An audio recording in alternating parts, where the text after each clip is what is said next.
Krok 1. Natočte členok do 90 stupňového uhla. Krok 2. Natiahnutím pásky odstraňte ochrannú fóliu na prvej páske. Snažte sa nedotýkať lepiacej zložky. Krok 3. Bez natiahnutia prilepte prvú pásku tesne nad vonkajší členok.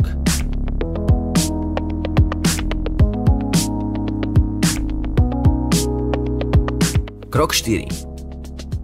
Pomaly odstraňujte z pásky ochrannú fóliu a pásku aplikujte smerom nadol.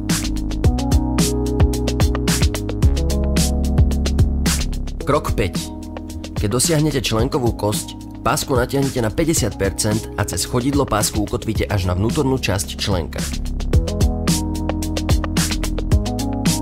Krok 6. Koniec pásky prilepte bez natiahnutia. Krok 7. Natiahnutím pásky odstraňte ochrannú fóliu na druhej páske. Snažte sa nedotýkať lepiacej zložky. Krok 8. Bez natiahnutia prilepte druhú pásku na vnútornú stranu chodidla tak, aby vznikol tvar X.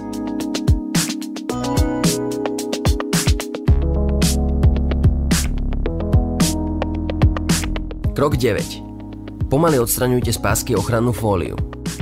Pásku natiahnite na 50%, nalepte ju okolo päty pod klembu a ukotvíte ju v začiatočnom bode, odkiaľ ste viedli pásku.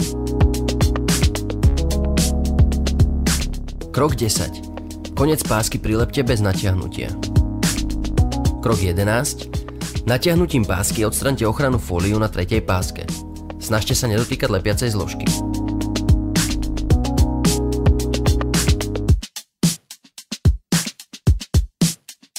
Krok 12. Bez natiahnutia prilepte tretiu pásku na vonkajšiu stranu chodidla.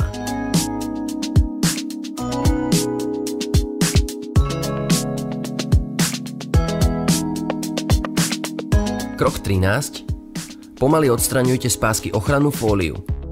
Pásku natiahnite na 50%, nalepte ju okolo päty pod klembu a ukotvíte ju v začiatočnom bode, odkiaľ ste viedli pásku.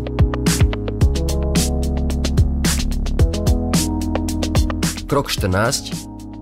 Koniec pásky prilepte bez natiahnutia. Poriadne šúchajte na aktiváciu lepiacej zložky.